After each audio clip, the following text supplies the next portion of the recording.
이번 시간에는 IR 사업계획서의 목적과 작성 시 유의점, 그리고 IR 사업계획서의 작성 방법에 대해서 학습하겠습니다. 이를 통해 여러분은 IR 사업계획서의 목적과 작성 시 유의점을 설명할 수 있으며 IR 사업계획서의 작성 방법에 대해 설명할 수 있습니다. 네, 이번 시간에는 IR 사업계획서 작성에 대한 첫 번째 시간입니다. 분량상 2개 나눠서 강의 진행 예정이고요. 우리 앞에서 말씀드렸던 이제 투자자들 어떻게 만나야 되는지 이해드렸는데, 그분들을 이제 만나려고 하면 뭔가 소통할 수 있는 페이퍼웍이 필요하겠죠. 이걸 보통 이제 우리 IR 사업계획서라고 이야기를 하고요. 그 내용의 첫 번째 내용으로 진행할 예정입니다. 이 IR 사업계획서의 어떤 작성 목적을 이해하셔야 되는데요. 잠재적 투자자와 커뮤니케이션 하기 위해서 우리가 문서로서 표현하는 겁니다. 사실 이 문서로 뭔가를 표현한다는 건 정말 쉽지 않은 일입니다.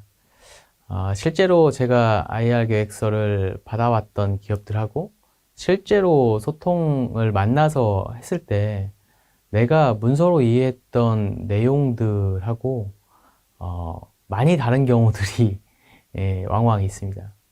그 얘기는 뭐냐면 실제로 우리 창업자분들이 투자자한테 하고 싶은 말에 50%도 전달을 못하는 게 이 페이퍼웍이 아닌가라는 생각들을 좀 해요. 결국 내가 하고 싶은 이야기를 하는 분들이 대부분이시고요. 거꾸로 투자자가 듣고 싶은 이야기를 들려줘야 된다는 말씀을 좀 드리고 싶습니다. 이거는 스테이지에 따라 다를 것 같은데요.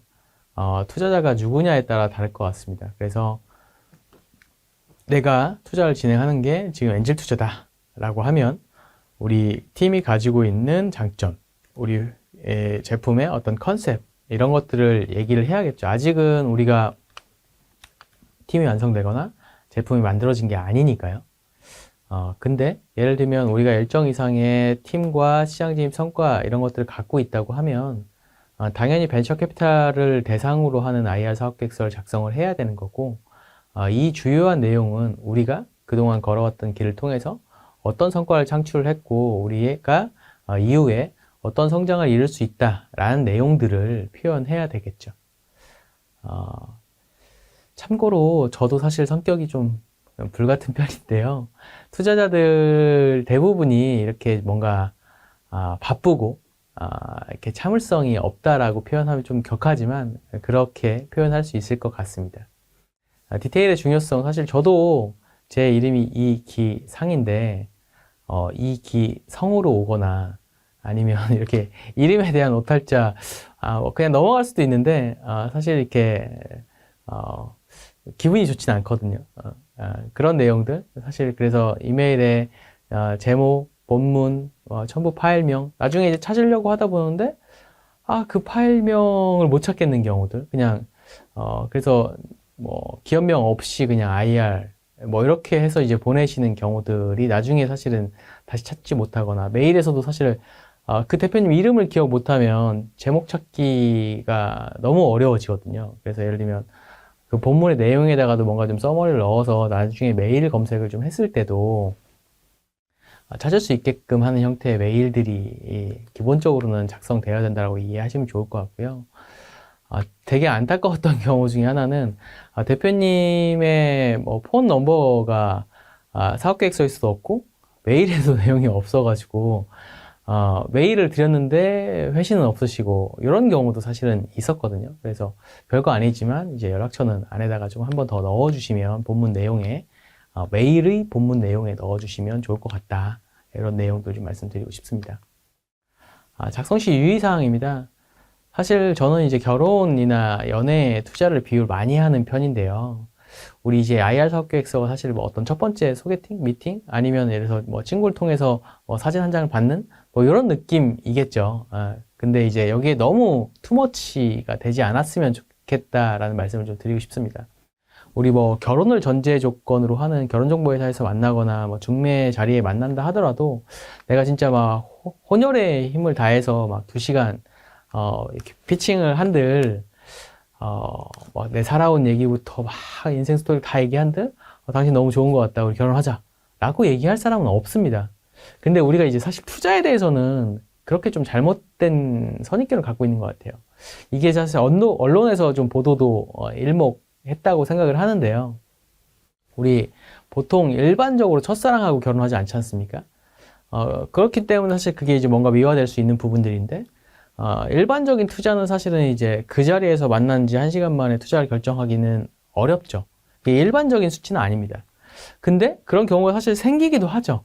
그러다 보니까 이제 그런 것들이 이제 언론에 이제 보도되다 보니까, 우리 이런 창업자분들이, 첫 번째 만났을 때 내가 뭔가 승부를 해야 되겠다라는 잘못된 생각을 가지고 있는 것 같아요. 그래서 그냥 우리가 뭐 미팅이나 소개팅이나 중매에 만난다 하더라도, 이 첫 번째 자리에서 내가 해야 되는 거는 서로 가치관이 맞는지를 확인을 하고, 어떤 다음 만남을 가질지 말지, 이런 것들을 결정하는 자리라고 이해하시면 조금 더 부담이 적겠죠.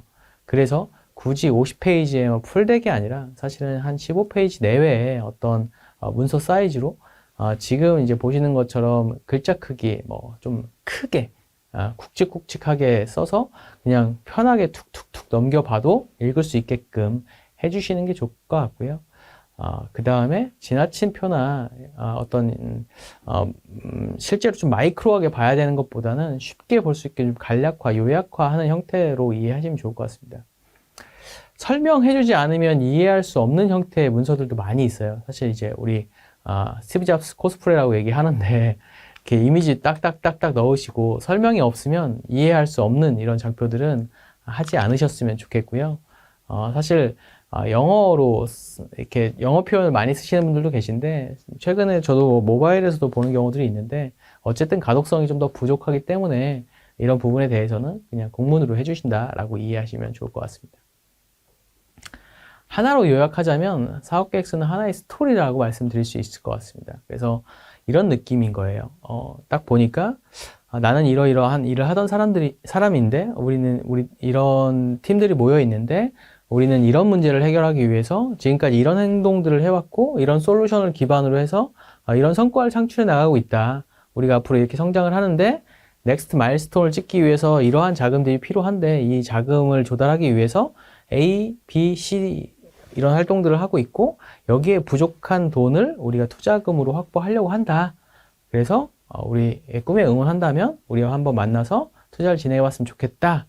이런 내용이 전체적인 어떤 하나의 스토리라고 이해하시면 될 것 같습니다. 머릿속에 좀 그려지시나요? 이렇게 사업계획서는 어떤 나를 기반으로 내가 해결하는 문제에 좀 어떤 사람들이 어떤 식으로 지금까지 해왔는지를 하나의 이야기처럼 풀어가는 것이라고 이해하시면 될 것 같습니다. 회사의 목적에 대해서는 명시하셔도 되고 명시 안 하셔도 되는데 우리가 이제 명확한 어떤 해결하는 방법이 있으면 하시면 좋을 것 같아요. 대표 사례는 이런 것 같습니다. 배달의 민족. 우리는 정보통신을 활용하여 배달 산업을 혁신시키고자 하는 회사입니다. 이런 내용이죠. 이런 내용에서 보시는 바와 같이 우리가 회사가 하고 싶은 얘기를 너무 미시적이지도 않고 너무 거시지도 않고 딱 적당히 잘 표현하는 이런 것들이 좀 필요하죠. 그래서 사실 막 지구를 구하겠다 이런 것도 안 되고 사실은 우리는 이런 기능을 제공한다 이것이 아닌 이 중간 지점에 이런 내용들을 회사를 얘기를 하고 사실은 우리가 가려고 하는 어떤 비전, 목표가 있고 이 해결하는 문제가 있는데 이 해결하는 솔루션이 1이 있을 수 있고 2가 있을 수 있고 3이 있을 수 있겠죠. 근데 사실은 우리 팀들이 어떤 SNS 같은 형태들이 사실 그럴 수 있는데 우리가 이렇게 힙한 아니면 젊은 친구들이 좋아할 만한 이런 기능들의 이런 제품들을 만들었다라고 얘기를 하게 되면 그게 실제로 프로덕트로 나와서 시장에 던져졌을 때 우리가 생각한 만큼 퍼포먼스가 나오지 않으면 팀이 와야 되는 경우도 굉장히 많아요. 근데 우리가 어떤 문제를 해결하겠다라고 해서 뭉쳐져 있는 상황이라고 하면 이 문제를 해결하기 위한 수단으로 지금 우리가 가설 1을 세워서 솔루션 1을 만들었을 것 뿐이지 이 솔루션 1, 가설 1이 틀렸다 하더라도 우리가 솔루션 2, 가설 2를 계속 트라이할 수 있기 때문에 팀을 조금 더 견고하게 끌고 갈 수 있다는 장점이 있습니다. 그래서 이런 부분들을 창업을 하실 때는 염두에 두셔서 비전이나 목표를 좀 가지셨으면 좋겠다라는 얘기를 드리고 싶습니다. 제일 중요한 부분입니다. 해결하고자 하는 문제죠. 스타트업은 저는 이렇게 말씀 좀 드립니다. 사실 우리는 창업이라는 게 문제 해결 과정이다 라고 말씀을 좀 드리고요. 얼만큼 최소의 시간과 비용으로 가설 검증 비용을 조달하느냐 이런 것들이 사실은 그 기업이 계속 지속 가능성을 담보할 수 있는 굉장히 중요한 요소라고 말씀드릴 수 있을 것 같습니다.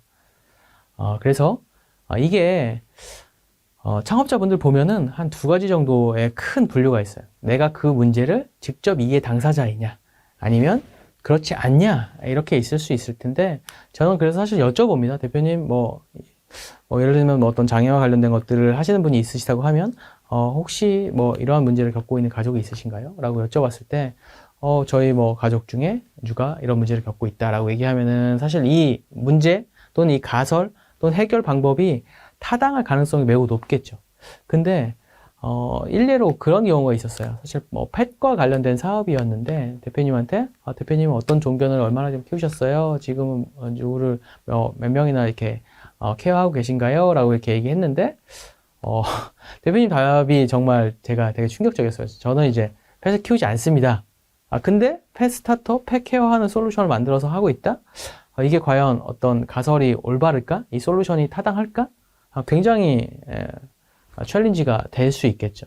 그래서 우리가 문제를 설정할 때 굉장히 크고 이런 문제일 수 있겠지만 사실은 어떤 창업자가 첫 번째 소양은 그냥 내가 해결할 수 있는 문제들로 진행했으면 좋겠습니다. 제가 학번이 굉장히 많은데 98학번인데 제가 대학교 다닐 때 학교에 이제 원서나 전공서적 이런 것들 버려지는 것들을 어떻게 좀 해결해 볼 수 있을까라고 해서 교내에서 이제 중고책 직거래하는 사이트들 물론 비즈니스 모델이 견고하지 못해서 오래가지 못했지만 이렇게 내 옆에 있는 거에 어떤 문제를 이제 해결하다 보면 거기에서 많은 레슨이나 인사이트를 좀 얻을 수 있는 그리고 내가 조금 더 동기부여돼서 오랫동안 할 수 있다라는 부분들 인지하시면 좋을 것 같습니다. 이거를 이제 해결하는 방법을 우리 이제 솔루션이라고 얘기를 하죠. 그래서 사실 이거에 대해서 환상이나 착각이 있는 것 같습니다. 그래서 뭔가 대단히 기발해야 될 것 같은 환상이 있으신데요. 그러지 않으셨으면 좋겠다라는 말씀을 좀 드리고 싶습니다. 그래서 그게 사실 이제 우리 언론에서 나와 있는 거에 대한 어떤 우리가 잘못된 선입견이라고 이해하시면 될 것 같고요. 이게 대단히 기발하지 않고 그냥 이게 너무나 당연한 것이면 그건 그냥 우리가 잘할 수 있다라는 걸 보여주면 되는 거고요. 우리가 늘 쓰는 이런 배달의 민족 이런 것들이 사실은 이 솔루션이라는 것 자체가 그냥 오프라인에 있는 전단지를 이제 온라인에 모아놓고 사람들이 볼 수 있게끔 하자의 어떤 모티베이션으로 지금 진행됐던 거고 우리가 그럼 이 오프라인에 있는 이 전단지 또는 이 상가에 대한 정보들을 얼만큼 잘 모을 수 있고 우리가 비용 효율적으로 실행력 있게 했다라는 것들을 이제 보여준 거잖아요. 사실 우리 야놀자도 마찬가지죠. 거기 이수진 대표님도 본인이 이런 숙박업소에서 일을 하시면서 내가 좋은 것들을 소개시켰더니 사람들이 좋아하고 이런 것들을 이제 네이버 카페 기반으로 뭔가를 하다 보니까 사람들이 모이고 그럼 이걸 소개해 주는 거 누군가 또 입점한다고 하고 돈을 낸다고 하고 이게 카페가 아니라 실제로 플랫폼을 만들어 봐도 좋겠다. 이렇게 해서 진행이 된 거잖아요. 그거를 내가 누구보다 잘한다라는 것들을 보여주시는 게 중요할 것 같습니다. 데모와 관련해서는 실제로 벤처 캐피탈한테 진행할 때는 우리가 이제 데모 사이트를 당연히 볼 수 있게끔 되어 있어야 될 것 같고요. 엔젤 할 경우에는 사실은 이제 우리가 프로덕트가 없어도 투자가 진행될 수 있기 때문에 엔젤 투자자인 경우에는 데모 없이도 가능하다. 다만 이 데모를 우리가 직접 현장에서 뭔가 막 시연하거나 또는 이제 자동차와 관련된 또는 이제 하드웨어 또는 이런 것들을 랩 스케일에서 하실 수 있는 다른 바이오 이런 것들도 굳이 이거를 현장에서 셋업 하시려고 하지 마시고 그냥 동영상으로 찍어서 된다라고 보여주시는 게 훨씬 더 부드럽고 매끄럽게 진행될 수 있다라는 부분들 이해하시면 좋을 것 같습니다. 성과입니다. 프로토타입을 기반으로 해서 VC 투자 받을 경우에는 어떤 시장 진입 성과가 있어야 되고요. 이때 사실은 KPI 어떤 숫자들을 좀 보여주셔야 되는 것들이 있다라고 이해하시면 될 것 같습니다. 당연히 이제 엔젤 라운드는 아닌 경우고요. 엑셀러레이터에서도 어쨌든 기본적으로는 우리가 프로토타입을 기반으로 해서 시장 진입 성과 여기를 통해서 우리가 어떤 레슨을 얻었는지 이런 것들을 좀 표현해 주시는 게 이 팀이 굉장히 의미 있고 앞으로 잘 성장할 수 있을 것 같다 라는 것들을 보여줄 수 있겠죠. 시장과 관련된 이야기입니다. 지금까지 이제 우리가 더 성장하기 위해서 이 우리가 도달 가능한 시장의 크기를 머릿속으로 추정하게끔 해줘야 되는데요. 사실은 저희가 뭐 이런 제품을 만들어서 팔려고 합니다. 뭐 많이 팔면 얼마나 팔 수 있을까요? 전체 국내 시장의 사이즈가 얼마나 돼요? 잘 모르겠는데요. 이렇게 대답하는 팀보다는 실제로는 우리나라 시장은 전체 이만큼인데 이 중에서 우리가 가져갈 수 있는 시장의 볼륨은 이 정도로 예상한다라는 것들을 구체적인 통계치를 기반으로 해서 탑다운으로 얘기를 하거나 아니면 우리가 어떤 뭐 서비스를 로컬 베이스로 한다고 하면은 한 개 에이어리어에 아니면 어떤 그 인구수 대비해서 이 정도의 수요가 있는 서비스이기 때문에 이거를 전체 시장으로 확대해 보면은 바텀업으로 하게 되면 이런 식으로 시장 사이즈가 나올 것 같다라는 것들을 이야기하시면 될 것 같고요. 잘못된 것들이 있습니다. 인접시장에 대한 얘기들. 내가 예를 들어서 못난이 과일을 판다. 그래서 중개 플랫폼을 한다라고 했을 때 못난이 전체 과일의 금액이 우리 시장은 아니고 플랫폼으로 중개해서 팔 때는 내가 거기서 취득할 수 있는 중개 수수료가 내 시장이다. 그래서 정확한 나의 시장에 대한 이해가 필요하다라는 부분들. 마지막으로는 투자자 입장에서는 이 대표님의 어떤 생각의 흐름을 보고 싶은 거기 때문에 이 생각의 흐름이 논리적이고 일반적인 형태로 표현되어야 된다는 부분들을 강조해서 말씀드릴 수 있을 것 같습니다. 첫 번째 시간 여기서 마치도록 하고요. 이어서 다음 강의에 IR 두 번째 시간 이어가도록 하겠습니다. 감사합니다. 이번 시간에 학습한 내용을 퀴즈를 통해 확인해 보세요.